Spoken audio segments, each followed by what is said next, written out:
নগৰবেৰা নদী সংৰক্ষিত বনাঞ্চলিক কাৰ্যালয় এলেকাৰ কলহীনৈতিক অবৈধ মাটিখনত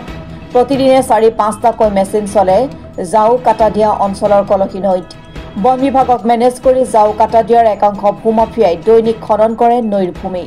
নৈৰ পৰা ভূমি খনন কৰি বিক্ৰী কৰে লাখৰ ঘৰত এই অভিযোগ স্থানীয় ৰাইজৰ অভিযোগ অনুসৰি গাঁওখনৰ ইব্ৰাহিম আলী ৱাহাব আলী জিয়াৰুল হক আদি লোকসকলে মেচিনেৰে ভূমি উঠাই নৈৰ পাৰতে মজুত কৰে আৰু এই মজুতকৃত মাটি মিজানুৰ ৰহমান আৰু মইজুদ্দিন নামৰ লোকজনে বিভিন্ন জনৰ ওচৰতে ট্ৰেক্টৰেৰে বিক্ৰী কৰে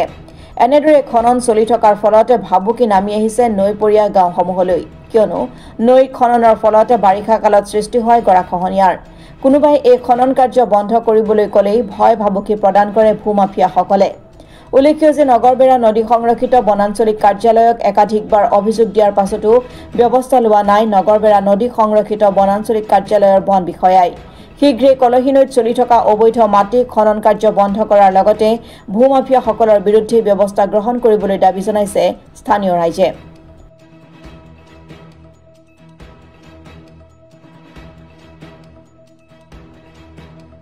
এই যে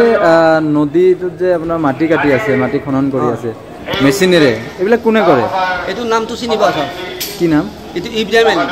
কেতিয়াৰ পৰা কৰি আছে এই বহুত দিন ধৰি কৰি আছে কিন্তু আমি বাধা দিওঁতে জেগা চাগা লৈ পেলাই মাৰিব যায় আৰু এনেকৈ মাটিটো কাটি আছে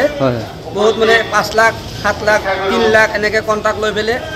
মাৰি এখানে জমা কৰি পেলাই 800,000 টকা গাড়ী এইটো মালিবাৰী বগৰীগুৰি এইবিলাক বিক্ৰী কৰি আছে মানে ইয়াৰ পৰা মাটিখিনি উঠাই জমা কৰি তাতে আৰু বিক্ৰী কৰে আচ্ছা আচ্ছা বহুত বাধা কি কেৱল ইব্ৰাহিমে কৰিছে না আৰু মানুহ আছে ইয়াত ইব্ৰাহিমে আৰু কেইবাটাও মেচিন দেখা পালো আৰু ইব্ৰাহিমে হেতো মিচিঙৰ লগত হেতো জড়িত আছে নামটো চিনি নাপাওঁ আমি ইব্ৰাহিমে সব 1 নম্বৰ কন্ট্ৰাক্টৰ হল ইব্ৰাহিম আচ্ছা আচ্ছা এইবিলাক কথা সংশ্লিষ্ট বিভাগ মানে বন বিভাগক অৱগত কৰিছিল নে নাই বা আমি কিন্তু আমি গাঁৱৰ পিছতে ইফালে বন বিভাগতে গৈছিলো ইয়াতে ফোন কৰি পেলাই তহঁতৰ মিচিংটো চাইড কৰ আমি যেতিয়া মিচিংটো দেখা নাপাওঁ এনেকৈ থৈ দিবি কোন বন বিভাগ ক'ত গৈছিল নগৰপাৰা হেৰি নগৰপাৰা আচ্ছা এতিয়া বহুত হেৰি বস্তুটো নামানি যোৱাকালি আৰু আমি এটা নিউজ কৰাতে সাংবাদিক আনিছিলোঁ আমি কোৱাৰ কাৰণে জেগা চাগা লৈ পেলাই গৈছে মোক জেগা দি মাৰিব গৈছে কোনে গৈছিল এই ইব্ৰাহিমৰ ভাই কহ বুলি আচ্ছা আচ্ছা নহ'লে কি এফআইআৰ কৰিছে নে নাই কেছ কৰিছে নে এফআইআৰ বৰ্তমানে আমি কৰা নাই আগত আমি আৰু ইব্ৰাহিমে আমাৰ এই জয় এটা পাঁচঘাটত থাকাতে আজি 15 তাৰিখৰ পৰা নিখুঁত সি ক'ত থৈছে নাজানো সেইটো লোক আমি এছপি ছাৰক কমপ্লেইন দিছিলোঁ হেতু এতিয়ালৈকে একশন কৰা নাই আপোনালোকৰ মানে ক্ষতিটো নিশ্চয় হ'ব ন যদি এনেকৈ কাটি থাকে আমাৰ ঘৰবাৰী নাথাকে তাৰমানে গৰাখহনীয়া সৃষ্টি হ'ব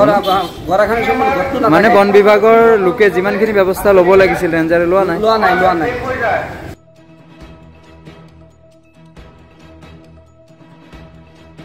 বাগমাৰা চৰৰ পৰা নুৰজামান হুছেইনৰ ৰিপৰ্ট অসম টুডে